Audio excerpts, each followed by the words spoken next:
How much is that?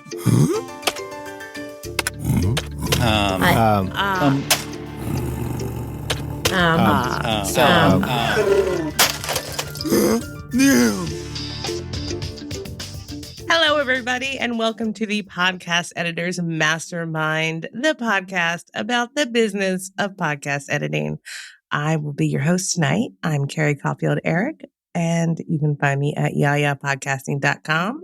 I'm Brian Ensminger. You can find me at toptieraudio.com. And Daniel is behind the scenes being in charge of everything.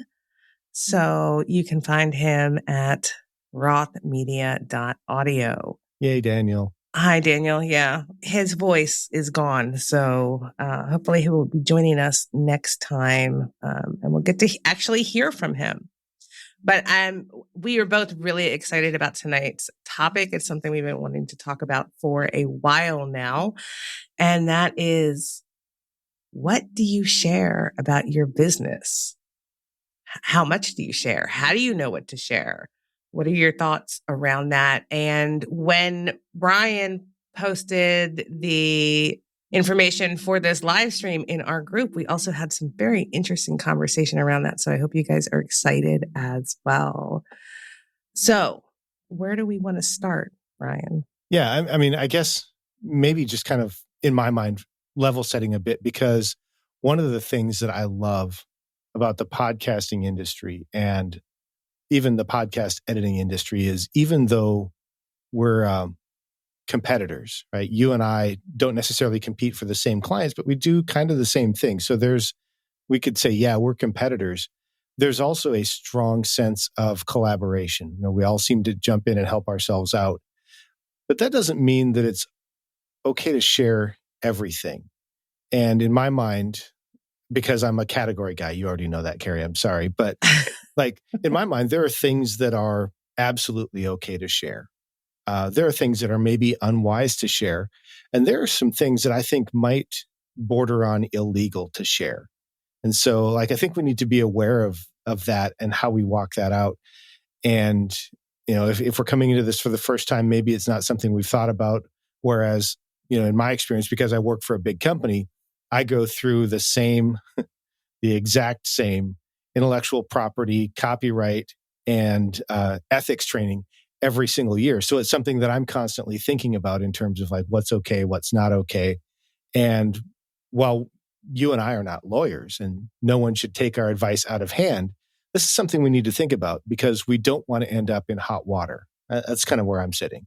Yeah. I always came from the approach that we are colleagues, not competitors, right? And so I do share an awful lot, but I don't necessarily share everything. Part of that reason is that because I do offer training. And so it's if you want certain information, if you want the deeper information, then that's more time intensive. I worked really hard to figure this stuff out. So like, you've got to put some skin in the game. It's not just something I'm going to post up on Facebook, but I always, with my students, take the approach that like, the hope is that you turn out better than I am, right? That you take the information and run with it. So that's kind of passing on, things along. And I feel like that is parallel to what podcasting is really all about. I feel like nobody wants to give away all their secret sauce, right? Or grandma's secret recipe that's, been in the family for generations, to compare or make the metaphor. But you can give hints. Yeah. And I feel like podcasting is very much kind of like there's an open source mentality. So there's constantly this push and pull going on. And at times I struggle with that, actually. I do too. I guess for those that are joining us live, if you want to throw your thoughts in the comments as well, we'll have some questions that we'll kind of get to. And do want to say hello to Felix, who popped in, and also Daniel's with us. So it's great to see both of you. I'm wondering, maybe we just start by talking about what are things that we think are okay to share? Because it's not everything. Well, I don't know. Maybe we should start with what we think is a terrible idea. I don't know. What are your thoughts? Well, certainly like sharing your clients' like personal information is horrible. Okay, yeah. So doxing somebody, not okay. Yeah. And anything that's in your contract that you have agreed to not disclose. So intellectual property belonging to your clients. If you have a non-disclosure with them that says you won't reveal that Yes. you're working with them. Or what you're working on for them too is another big one. Sure. One thing that I think we kind of skirt the edge of, and I'm not quite sure where this shakes out, but I know with large companies in particular, getting together with groups of competitors and talking about things like pricing or regulations that could impact pricing, that can start to look like price fixing or some way to manipulate the market. While I'm okay with the survey that Steve does every year, because I think that's a great bit of research, and benchmarking is commonplace, even among large companies. And there's certainly research that goes into that. But I think we start to walk a fine line when we tell people, you shouldn't charge $50 for that edit. I had never thought about that before. Well, I hadn't either, because I want people to earn what I think they're worth. But that can start to look like market manipulation. And so, like, I'm not quite sure where that fits. Like, we can't get together and be like, everybody don't charge less than this. Right. I'm wondering about that, because if Target and Walmart and Sam's Club and Costco and everybody got together, all the big retailers in the US got together and said, we're not going to charge less than this, that would not be okay. Similarly, a manufacturer cannot dictate a price to the retailer. They can give a lowest advertised price. They can do that kind of thing. Would it be more likely that Gills and Bills and Jill's markets could get together and, because they're not controlling an entire market, talk about pricing strategy? Maybe. I mean, this is in a large part still kind of a cottage industry. There's no union that represents us all. And I'm not sure that's necessarily a bad thing, but it's something that we need to think about, I think, because people that want to set precedents find the people that they know can't afford to defend themselves to use them as a precedent so they can go after somebody else. And we don't want to be the example, because I'm not prepared to fight a lawsuit with whoever wants to go after some bigger company. Let's say that they wanted to go after a larger production company, but they needed to set a precedent. Well, they could come after us first. Wow. And then once they've got that precedent, then they can use that to go after somebody else. And I don't want to be in that position. No, I don't either. So do we need to have a further conversation about how we talk about pricing, actually? Not necessarily with us, but just in, our editor spaces in general.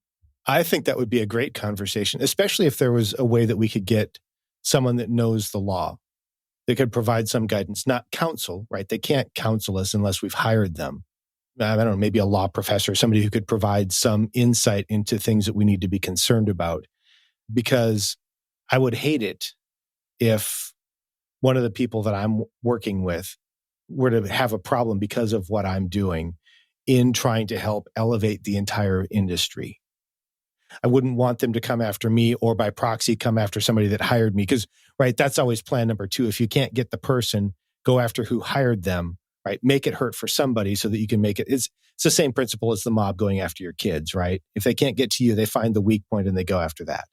So do you think then that, how do you feel about sharing your rates that you're charging clients? Well, I mean, my rates are published, and that's not necessarily incorrect. I mean, I can go to Target's website and figure out what they charge for a thing. What they can't, but what I don't think that we would be prepared to do is if we were to start implementing things and run some kind of campaign that said something along the lines of, if somebody doesn't do this thing that we know will increase the price and make it harder for other people to enter the market, right? Increases their headroom so that they can't get in. And it's not like a common thing, like insurance should be a common thing. Like those are all things. But if we were to start campaigning for something that makes it harder for our competition to enter the market or for them to keep a price reasonable, right? So let's just play this out. And let's say that you and I had some intellectual property that allowed us to do things way faster. But if we were to implement a change that would make it impossible for everybody else unless they knew the secret that only you and I knew, that would be sort of an antitrust thing in my mind, right? Would we get caught? I don't know. But like we should operate with integrity, right? I mean, we should. We should. Absolutely. I totally agree. So what else do you think it's unethical or potentially illegal to share? I can think of some things that are unwise. That's the thing that really kind of stands out to me. I suppose if there was insider knowledge of upcoming regulations, anything where there's an NDA in place, let's say that you've been working with a company on a new interface that's coming out. If you don't have permission, you don't talk about it. And usually those companies would have something in place and you just go, you abide by that. Those are the things I can think of that would be illegal. And I think, since we're not talking about other stuff. So I'll leave the other stuff off the table. The other illegal things that aren't about conversations. Which leads me to the question, how much, do you share about your business? Do you have off-limit things? I've toyed with the idea of taking my client list off my website. I like having them up there for social proof. And there are some of my clients that aren't up there because of an NDA, right? They have an agreement that says I won't publish. And so like if you go to my portfolio, it says these are selected clients. Well, they're not the clients that said don't share my stuff, right? And that's fine. That's their prerogative. That's the agreement that I made with that company. So totally don't talk about that stuff. I like the social proof of having the other stuff on there. And honestly, I like having my name on a ton of stuff in Podchaser. But I've wondered from time to time, I guess I'm a pretty small fish in the pond, but does having my client list up there create potential competition issues? Well, I know. So if you were to do something like that on LinkedIn, right? Whatever, I don't know if there's an approval process or if the company then gets a notification, say you worked for them or on a project for them. I think they get a notification that somebody has claimed they did this and they can approve or deny it. And I sometimes wonder myself if Podchaser shouldn't be implementing something very similar. I almost think because it seems like they're just scraping the RSS feed, right? And like putting the podcast in to Podchaser. Like I'm assuming that's how they get it, like apps do. I think they get from both Apple and also now Podcast Index. Okay. But you can manually put it in as well. Right. So when Podchaser first started, it made it seem like there was some sort of verification process. I think there's still a human vetting process if you say, I appeared on this. Now, I don't know how that works, right? How do they verify that I'm the person that edited this show? I don't know. But what I do know is that it says pending for a period of time. I don't know what goes in. Maybe they listen to it and they go, this one's overcompressed. It must have been Brian. I don't know. Or this one sounds great. It's Carrie's now. Yeah, exactly. This one has a nice pace to it. This one's rushing. This one must be Brian. This one has loud breaths. Yeah. Before we go on the unwise things, Daniel did have a couple of comments. If you're brainstorming with a client or planning something, definitely don't share that. And then also, this is a comment about the rates, right? See a lot of complaints about Fiverr and Upwork editors that are out there driving the price down. On a personal level, I totally feel that, right? Because I see those $5 and $15 editors. I'm like, one, I feel like they're not getting what they're worth. But two, if they're really as good as they say they are, then like they're going to win a lot of business, or they could win a lot of business at that price if they weren't on those platforms. Well, okay. So this kind of goes to that colleagues, not competitors thing.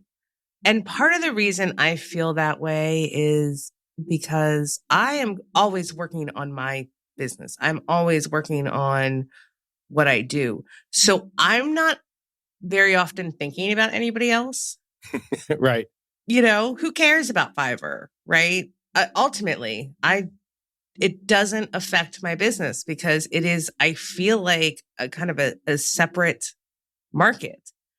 The customers going to Fiverr are going to Fiverr because it's Fiverr, right? They're looking for a certain price point. They're looking for a a searchable index of service providers who are rated and have the reviews and where everything's laid out clearly, right? They're not looking for someone to do a consult call with. They're not interested in that. They were never going to be my customers, right? And then on the flip side of that, the value that Fiverr has is allowing podcasters who maybe don't have the budget, right? Maybe, if they're, struggling for money, but they're still doing a podcast and still trying to make it work, they now have access that they wouldn't have had otherwise. So I feel like there's a place for Fiverr, and I started on Upwork, right? It was great. It was great for me. So we talk about Fiverr and Upwork like they're horrible, but I don't think that they really are. I think if you're very obsessed with Fiverr and Upwork being horrible, maybe obsessed is the wrong word, I would question where you're putting your energy in your business, right? If you feel like they're taking away from you. Going back to the things that are unwise to share, I think business plans might be unwise to share, or business strategies. So on this show, we talk pretty openly about who we work with and that kind of stuff. And that may or may not be wise. But let's just say that I had a 5-year plan to take over the world. And this was just step 1. I feel like I could talk pretty openly about step 1, maybe about step 2, but I probably don't want to reveal step 5 because I don't necessarily want everybody to know where I'm headed before I get there. Does that make sense? Oh, that makes total sense. Because I have been in situations where I have talked fairly, not with you guys, because y'all just maybe you do operate with a lot more integrity. But I have shared plans in the wrong situations too openly and seen somebody else kind of run with them. To put it nicely, or borrow them. And then, I'm just always a little bit shocked, but it's unfortunate, but it does happen. Like people that you share, like you have to be careful with who you share, like that step 5, essentially, right? Because somebody can implement it much faster than you can. Especially if they're not playing the long game. If they're not trying to build something to get there, they're just going to kind of jump ahead and assume that they can do it. Or in our case, we're all running a business and building something on that business. It's a lot easier for somebody to come in with zero responsibility and just kind of skip to the end, to that one little piece that was sort of the cherry on the top once you get there, and skip the whole building part. This reminds me of not in podcast editing, but in a different industry where I have seen somebody who had, I think it was a coaching course, or no, it was an art course, actually. They stole the course. Somebody copied the entire thing and then resold it and made a book out of it. It was a whole thing. So it does unfortunately happen. Yeah. What about you? What other things would you think are unwise? I think when it comes to your business strategy and kind of going along with the step 5, but marketing is such a difficult beast, right? So I don't necessarily share every kind of marketing secret with everybody. I've been doing it a while, and there are certain things I've learned that I don't necessarily share, except for with you guys privately, or people who pay me to share it with them, essentially. And as we were discussing, God, I hate when people say this. Why am I saying it? So Brian and I had a little pre-talk, and one of the things I talked about is how that I will not share everything, publicly. But if you take one of my courses, if you're one of my coaching clients, when you put skin in the game, when you give me money, I will give you that secret sauce, right? Because my hope with that is to create really great editors, really great podcasters. So it then benefits me and reflects on me if you take that secret sauce and run with it. That's a different case. But otherwise, you're not going to get that. And I share a lot, but not everything. I think that kind of touches on what Gary shared in the comments about how he's seen a lot of gurus kind of give it all away and then basically lose out to the competition that they created. He doesn't share things that are, I guess, what he would consider a competitive advantage. And since he doesn't share those, I don't know what things those are, but like the things that allow him to do 2,000 episodes a year, make a great living at it, those kind of things are the things that he doesn't share. I guess my opinion on that is if it's something that you can't Google easily, right? Something that you've developed or something you paid to learn. Oh, that's another one. If you bought a course, that doesn't mean you can teach the content or share it publicly, right? Some of those courses, you don't get the permission to share that person's secret sauce. I hadn't thought about that one, but no, that's a really good point. If you buy Carrie's course and she teaches all of the secrets of RX, that doesn't mean you can just go out and put up free YouTube videos that copy your stuff. Exactly. But in my mind, if something is easily searchable, if you can go to YouTube and you find 5 videos that all show you exactly the same thing, you would consider it common knowledge, then yeah, probably share that. But if there's some secret approach that you have to fixing audio that's bad, maybe consider holding that back or holding that back for the select few if that does give you an advantage. Now, of course, that's up to you, right? We talked about the ethics of telling people not to charge less, and we probably can't tell you not to charge less. We also can't actually tell you not to give it away for free. But you might want to consider whether or not that creates an advantage for you that will allow you to stay in the market long term. So really what you're talking about, the Googleability? Yeah, that's really the one-on-one stuff, right? So anything beyond, and this is what I was told when I bought a course, was that the one-on-one stuff should always be free, right? Because people can find it everywhere.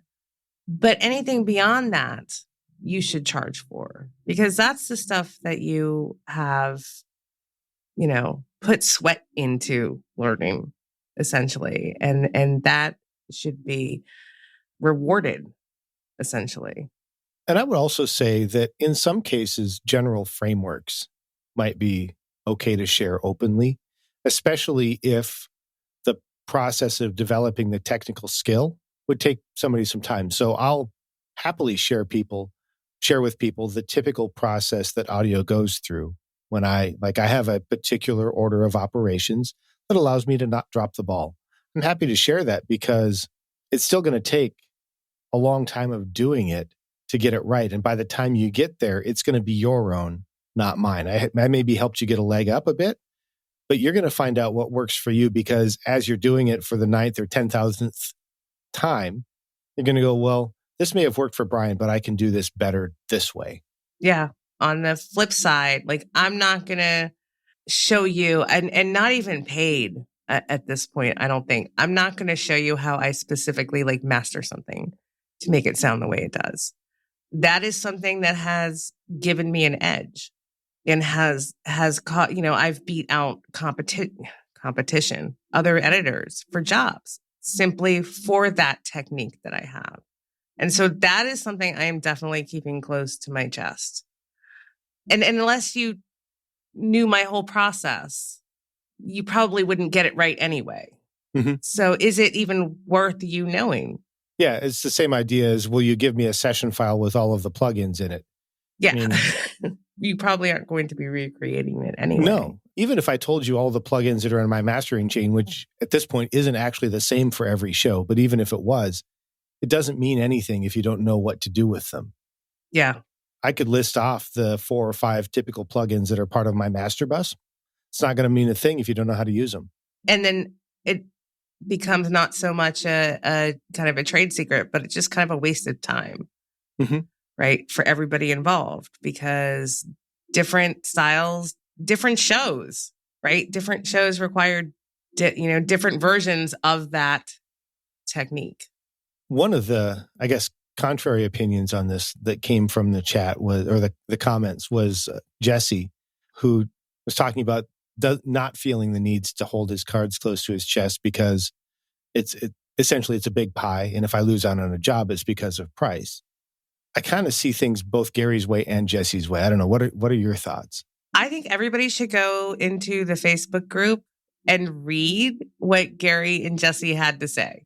First of all, because super, super interesting and smart. I like Jesse's willingness to be open. I really do believe that when we share things, we help create better editors. Creating better editors gives us a better reputation for the industry overall. However, I still won't share everything. Here's the challenge I have with Jesse's approach. And I like Jesse's approach as well. And I want to be as much Jesse as I can. But here's the deal. I have committed, I think, 3% of my gross revenue for the year to education and business development. That means that I am actively learning things, and I'm not going to necessarily give those things away for free, right? Because if we start talking about, well, why is yours more expensive? Well, I'm investing all of this money to get better at my craft, to build my business, to develop the teams and the systems and the processes and all of the things that go into delivering what I ultimately want to deliver for my clients. If I even had the permission, but if I give all of that away, somebody who's not investing that by default can have a price that's at least 3% less than mine, simply because they're not investing that money. They're getting it all from me for free. Did you do the math? No. But, okay. Well, I did the profit first framework. And while I don't remember the exact percentage, it was either 3 or 5%. Yeah. Yeah. But that's a lot of money. Yeah. And so every 2 weeks, I'm taking X percent of whatever my balance is, and I'm moving that over into the personal development and growth. And so then that goes to going to PodFest and all of the things that go into that. That goes into any courses that I buy, that goes into having a membership at the Podcast Editor Academy, any professional organization, all of that stuff comes out of that money. I'm investing that for the purpose of building my business. And even if I didn't consider Podcaster Academy and all of the content there to be Steve's, and it was a problem for me to give it away, it would still be unwise for me to do so because I'm investing my money for the benefit of my business and my clients. And I'm not here, Carrie, to support your clients. Right? If they want that, they've got to pay for me. And this is kind of a funny way to put it, but there's a part of me that's going, it's the whole Kodak thing, right? First to the market, has the most expensive instant developing available back in the 1980s. Second to the market, the technology exists. They don't have any of that overhead to get it out the door. They win on price because the first one went first. It's the whole pioneers get arrows and settlers get the land, right? And so in areas where I'm trying to pioneer, I'm trying to be a little bit careful and wise about what I share. And also that part of that's just because I paid for a course, I can't share it. It's not mine to share. Right. It's operating with integrity. And then you have to remember that being Pollyanna about it is not going to work, right? You cannot expect everybody else to operate with integrity, unfortunately. And I like to think the podcast editors are the best people in the world, and most of them are, but not 100% of it's just not realistic, right? It's somebody, is going to take advantage and not, they're not going to want to pay for it. They're not necessarily going to want to put their skin in the game. So when you put it out there and you give away everything, who's going to check to see if they're operating with integrity? And all of a sudden your client's going to, editor X because they just took your knowledge and undercut your price. Now, to kind of take the 180 though, there are some things that I take the Jesse approach to very much. I will try to help people troubleshoot their issues and point out what the problems are. I might even tell them what RX modules I would use to fix an audio issue. What I don't do is give them a tutorial on how to do it, right? Because you have a course. I don't have an RX course, but you have an RX course. If they want to know something in Hindenburg, I'll tell them how to do it. I even may make a short tutorial for YouTube or for my Facebook group. But if they want the course is paid, right? I took family time over a holiday weekend to make that. And, it's not a significant amount of money, but it helps my family, right? And so, yeah, I'm going to charge you for that. I put the time in to develop the course, to record the course, to edit the course, then re-record the parts I screwed up. No. None of that is easy. It's all different skills. And also, I paid a course design expert to help me structure the course, right? I didn't do it for free. It's not just my time and my expertise. I paid money, not just on the tools. I paid money for somebody to help me do it so that it would be consumable, so that I wouldn't screw it up for people. And then you pay for the hosting of the content. And there's nothing that's free in course creation at all. It's there's nothing that's really free in the business that we do, right? We're all investing in some way. So giving it away just seems not the best move, So, however, that's not to say you can't do things like volunteer your time or give discounted workshops, or there's always things you can do to actually give back to the community and to kind of live that practice of sharing as much as you can in different ways, but requiring people to put some skin in the game. And I think it's better for the people that you're educating or teaching to, have them have some personal investment in it. I actually have two examples of that. One is when I was in college, I went to school to be a music teacher. And one of the things they said was your students' concerts are never free. If it's free, no one will come. Even if you just charge $1, charging people $1 means they've committed enough to come that they will show up. Now, it might have to be $3 now, but that's one thing. And then another thing is, from time to time, I and other people I know have sponsored people to go through trainings or to get, to help with things. And my experience has been that anything less than a 50-50 split, they don't have enough skin in the game to actually do it. I've even, in the past, we've done things where we'll do it a 50-50 split. And if you complete it, we'll give you your 50% back. But if we say, I will pay this for you, and it's in particular people that are trying to get out of debt, right? I will pay this for you. If there's no money from them in it, they won't come. And people will go, well, we're already broke. We can't, all this stuff. If they don't have any money invested, even if they're going to get it back, if they complete it, they just won't do it. It just doesn't happen. And it's super frustrating because in a lot of areas, I want to give it away, but I know they won't take advantage of it. Right. And people who really want it will show up. They will find the money, right? They will make it work. I've been in that situation. I didn't start off as a rich editor, right? Not like now. I mean, not that I'm still, not that I'm rich, but I really started off, when I started editing, we were on food stamps, right? Our disability, my husband's disability, changed everything. So I want people to have that experience. However, the amount of sweat and hard work that I put to work up to where I am and to, I paid for the coaching. I made those investments and we didn't have the money, but I figured it out. I figured out how to, make arrangements. Like you said, there's always options. Let's take that a bit further because you talked about making a way. One of the ways that you can make a way is if you've got the skills and you can find somebody that's willing to work with you, work with somebody else, even if it's just a part of it, or even if you're just finding a way to be around them to find out how the business part of it works, something like that. If you can't pay for it, find a way to be valuable enough to someone that they will pay you so that you can learn it, or at least start learning about it. I'm not a fan of the whole, if you want it bad enough, it'll happen. So just go pull out your credit card and give me your money. No, if you don't have it, don't spend it. But if you can find a way to get the experience or start developing a skill, even if it's starting out the way I did, where you edit your own show with no intention of becoming an editor, right? You start, because I didn't want to have a service-based business. I wanted to have a product business or an IP business, so I didn't have to mess with all this service stuff and people. But that's not what happened. So if you can do that, get in as a VA, get in doing something where you can be adjacent to that and start working your way into it and use the extra money, whatever, like however it is that you view that. If you need to fund things, use that to fund some stuff. That's what I've done that. I'm pretty sure Carrie's done that from time to time as well.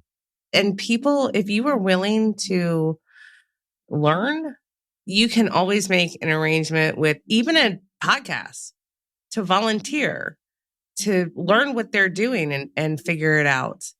That enthusiasm, that want, that desire with people goes a long way, and they will invest in you as well. So you don't necessarily need to get everybody to give you all their tips. Yeah, I mean, part of me wants to work for Carrie sometimes. Yeah. Look, I invest in my people, okay? That's another one that's not necessarily I don't talk about, but it's something that I'm considering as to whether or not how much I can invest in the people that I have before they start turning from contractors to employees in the eyes of the U.S. tax code. Well, I only work with vendors, so... I know that's how you call it, but that's a discussion for another day. We're not gonna go there. Wait, that brings up something though. Do you then talk about who you're contracting with, like those that the contract piece, or your team members and how much you pay them and all that information? Is that something that you are willing to share publicly or not? The contractors that I work with or that work with me, as long as I have their permission, I'm happy to talk about who I work with and even to recommend them if there's something that I think they would be a great fit for. And I've done that in the past a number of times. I'm happy to do that kind of thing. I've even thought about putting them on my website, and I would like to at some point say that these are some of the people that I work with, because I want to highlight them. And I also want to highlight the fact that you're not just hiring a gnome in a basement, right? We're developing a team. We've got systems and processes in place to deliver a high quality product every time. That's what we're going for. The team's not complete, right? But we're working on it. What I pay them, like what that contracted rate is nobody's business but ours. That comes from some of my experience in the business world. Like the company that I work with, we will contract with multiple carriers for thousands of trucks per week to move freight around the country.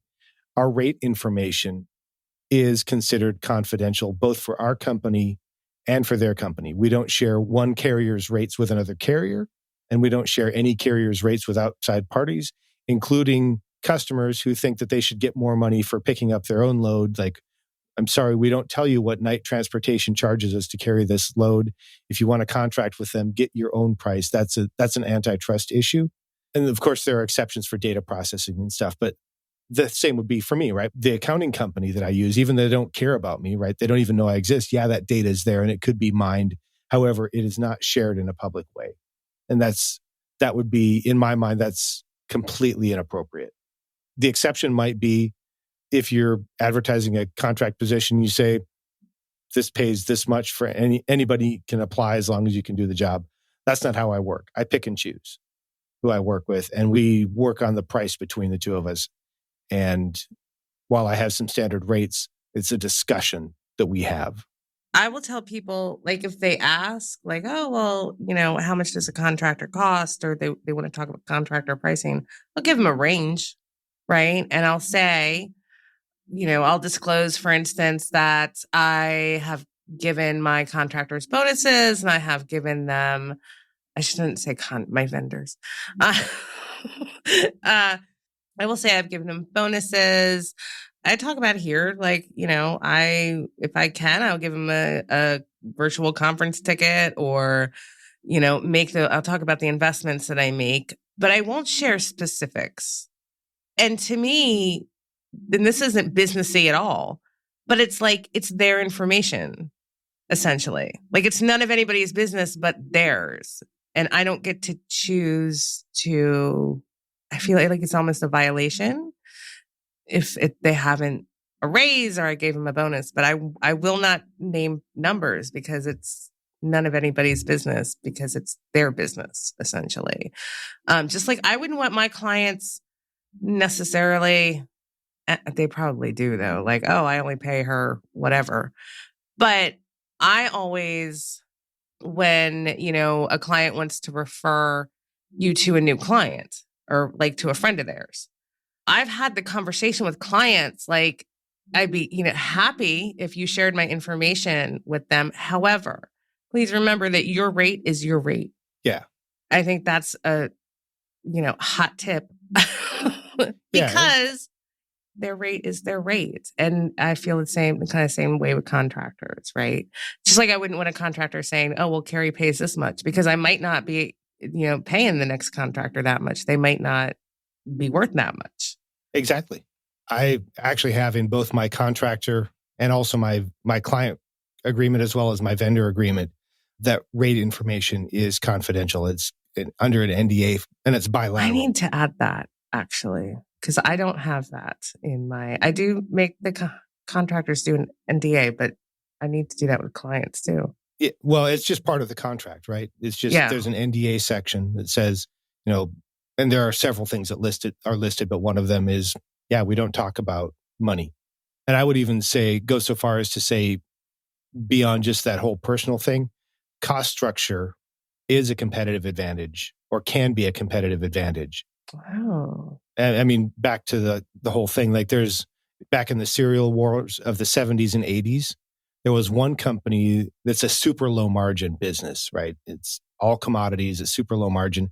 There was one company that was able to win out because they figured out a way to get their cost structure down to where they could have a higher margin, even though they were charging at parity for essentially the same product. And so that then allowed them to invest more. And they ultimately, at least for that time period, won. Now, cereal is basically dead, but that's a thing. And there's more than one way to lower cost, right? People assume that the only way to lower cost is by paying people less, by outsourcing like there are other ways to lower cost that actually allow you to employ or to contract with really high quality people and pay them a good rate for a contractor, right? Not the same rate as if they went out and chased down the business themselves, but a good rate that treats them well and honors the skill set that they have, but doesn't price you out of the market. Now, I haven't completely cracked the nut on that, but cost structure is a big deal. Yeah, which makes me think of something else I wouldn't share, and that's my customer acquisition cost. Or strategy. Yeah. Well, and I think that goes back to the marketing thing, really. But that customer acquisition cost, because that's part of keeping the costs, your costs down. Because every time you get every time you go after clients, it costs money. And I think that's something that just the customer acquisition cost, I think as a community, we should talk about that more. We talk about marketing, we talk about rates, but we don't actually talk about the costs involved in getting business. Right. And that's something that I'm barely qualified to ask questions about because I'm so bad at it. Well, I feel like that you could just make a spreadsheet for us. I could, but that doesn't mean that it would work. Just because it's in a spreadsheet doesn't mean it wasn't a monkey typing numbers. Yeah, but then we could test it out. And, I'm just trying to figure out how to get you to make more spreadsheets. We've talked a lot about things that we shouldn't talk about. What about things we can? Is there anything left? Well, I feel like we kind of talked a lot about the positives by talking about the negatives.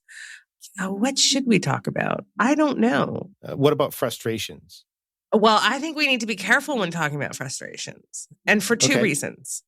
The first reason is that nobody wants to hire a crabby editor. Okay. No kidding. So when you're talking about those frustrations out loud in Facebook groups, you are in front of potential clients. So being mindful about how you speak about those frustrations is important. What about frustrations with your peers or competition? I think we do that already. I think that goes back to the Fiverr and Upwork. Okay. So an example, and I didn't call out anybody specific, but there was a podcast production company that reached out to me for something, and they had their own podcast. So I downloaded it, and the audio wasn't terrible, but from a dynamic range standpoint, the thing would have been nearly unlistenable. And this is a company that's charging people a fair bit of money. And so I went on a very, very short Twitter rant where I said, hey, if you're going to hire somebody to do your audio, just make sure that they can actually do it.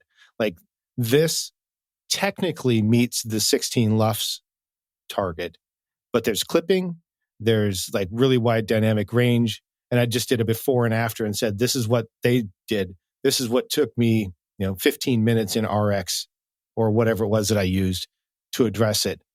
And you should expect something that looks more like this. I almost think that's flirting with the line, right? Well, it might have been, and I didn't feel super great about it, but I was also kind of pissed that they're charging money for this. It is very frustrating when you see people doing things that maybe aren't the best, right? And I would probably be very frustrated about that as well. I don't know that I would probably write an article as opposed to doing it before and after. And I didn't call them out, and I didn't publish the audio, right? It was just a picture. Okay. Right? I did not name them. I'm not that guy, but I thought about it. So I would definitely not name them in that situation. A picture, just having an example like that where you can't identify the company, I think is okay. But yeah, calling people out unless they have done something, because I may have called some people out before. But I think that you need to make those decisions very carefully and really think them through. So when you're frustrated, it's very easy to have this kind of knee-jerk reaction. And I think that taking a pause is super important, and really reflecting on how it will affect your business. Because ultimately, clients are always potentially watching. Daniel says that he'll complain about scammers and platforms. Well, I just think that's relatable and likable. So I think you're going to be okay with it. Yeah. We won't share any of the back office conversation about scammers, but we sometimes talk about that in private. Yeah. What else? I don't know that we talk about this a lot, but just highlighting other editors' works. And maybe we don't do that enough. Ooh, that's good. Right? I think that we should, kind of catch other editors, because it's easy to get caught up in frustrations and people doing bad things. But I think that maybe we need to do a little bit more people doing good things, right? And you do see it when somebody gets a mention in the press somewhere, somebody's show gets well, not their show, but their client's show gets accolades, especially in terms of the editing. And just when you hear something really good, somebody edited it. I think that that's definitely worth kind of a shout out. Nice. Yeah, I like that. Yeah. I think that's something that I see a few in the podcast editing space do really well. It's something Steve I don't Stewart's do well. really awesome at that. Yeah. If anybody's going to give you a high five, it's going to be Steve. So yeah. I could use some high fives some days. Yeah, I really could use a lot of high fives this year. But I don't know if there's anything else that I would share. But I really think it's important to think through these things, right? Mm-hmm. When I started my business, what I shared and what I didn't share was not something I thought about. I think what really got me is I was like, well, I think all my posts are complaining. 50% more yelly? Yeah. Well, I'm 50% more yelling in a different way, though, in a more thoughtful way. It's not just complaining, but because then I guess I overcompensated. I went from being really complainy, just like randomly, frustrations, to being like overly nice. So now I'm kind of course correcting. But yeah, I think, share who you are, share those core values that you bring to your business, and think through what you're sharing. How is it going to serve you ultimately? How is it going to serve your clients? Is it going to make you money? Because as much as we love podcasting, we're not volunteering. No, I did that for a while. I'm good with getting paid. prefer the money in pocket part. Yeah, this is how I like pay my bills. So Mm-hmm. I kind of need it to keep happening. So, Yeah. do you think we're ready for a Poddex question of the day? I think we are. Okay. I think we I are. have 5 of them here. Do you want to, if I can slide it over, you want to pick a number from 1 to 5? 4. 4 from which side? This side or this side? I don't know. Pick any. 1, 2, 3, 4. Oh my. Which living person do you most admire? Actually, let's make it, which podcaster do you most admire? I think that would be a good one. If you're watching live, put it in the chat. If you're watching the replay or listening later, shoot us an email to at podcasteditorsmastermind.com. I'd love to know, which podcaster do you most admire? And I'm kind of struggling a little bit to think of one, because I can think of all of the famous ones. Well, okay. So I'm going to mention, well, she was a fellow editor. I don't know exactly if she's editing anymore. And I'll say this just because her podcast just brings me so much joy. And I love how she has taken everything she's learned and kind of run with it. And that's Nikita Burke's Hale, her podcast, Headphones and Crayons. Because first of all, what a phenomenal idea to interview podcasters while they're coloring. She interviewed me, and it was one of the best podcast interviews it was one of the most relaxing podcast interviews I've ever experienced. And then listening to her other episodes, they're just phenomenal. She's just very thoughtful, and through the coloring, she gets people to be really vulnerable. And I absolutely love that. And then my other one is Dallas Taylor, just because, it's Dallas Taylor, right? Yeah.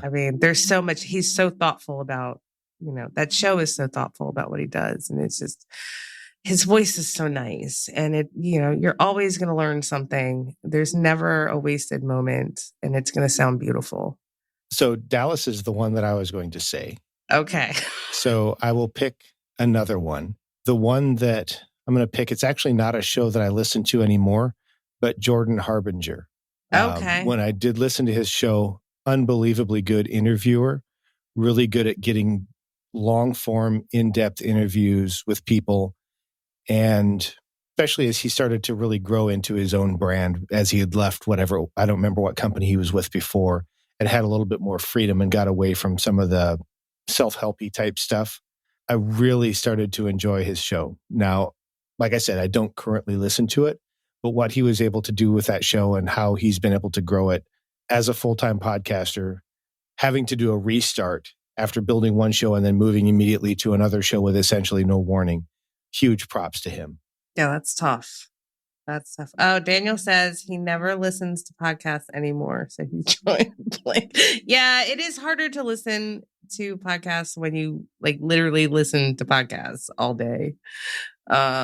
And then Helen says there's a wonderful podcaster and journalist in Canada, Connie Walker. I really admire her work. And I'm going to add to that, Helen, that there's something about Canadians who podcast. They are exceptional. All the podcasts from the Canadian Broadcasting Company. I have yet to listen to one I didn't like. So if you're ever in need of a podcast, that's where I go check first. So I guess that's it. That's our show. Do we need to tell people how they can connect with us or be a guest or anything like that? Yes, Brian, would you like to tell people how they can be a guest on our show and connect with us should they want to? Carrie, I'm really glad that you suggested that. That's a great thing. If you are interested in being a guest on the show, or if you have a potential topic for the show, maybe a question that you have, a struggle that you're working through, you just want to come on the show and have us help you brainstorm and mastermind an issue, got to remember the website, Podcast Editors Mastermind, not Top Tier Audio, podcasteditorsmastermind.com/be a guest. That'll take you to a form. Fill out that form and just ask for a little bit of information. That'll go to Daniel, and we will reach back out to you and see if it's a fit and see if we can get you on the schedule.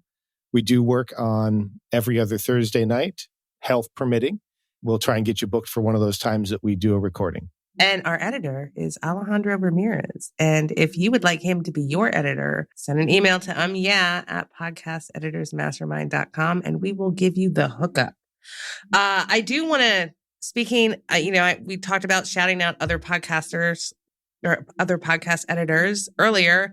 I want to give a special congratulations to Callie Wright because they just landed a job at The Verge. Really? I hadn't heard that. Yeah. Wow. Yeah. So congratulations, Callie. You totally deserve it because you edit podcasts that don't suck. And that is a reference to the episode Callie was on our show. So go check that out because Callie is awesome and big, huge congrats. It was just amazing to watch people grow. And Daniel said that he really admires their work. Woohoo. Is this the end? Yeah, this is the end. Thank you, everybody, for hanging out with us in the live audience. Make sure you go into the Podcast Editors Mastermind Facebook group and read the comments under this. Is it going to be under the post? Is that how that works? I think it will. Yeah, okay. It should be probably under the video. Yeah, under the video for this because there was some really great conversation happening there. And you should definitely, it'll give you food for thought. So, yeah. Otherwise, we'll see you next 2 Thursdays from now if you're watching live. And then eventually we'll put up a schedule. But, it's been crazy. I'm Carrie Caulfield Eric. You can find me at yayapodcasting.com or you can find me on Instagram at Carrie Eric. I'm Brian Enspringer. You can find me at toptieraudio.com. That's also got links to the social profiles. And in the chat tonight, moderating for us was Daniel Abendroth. You can find him at rothmedia.audio and not on Instagram. So rothmedia.audio. Thanks, everybody. Bye, y'all. So how much is that?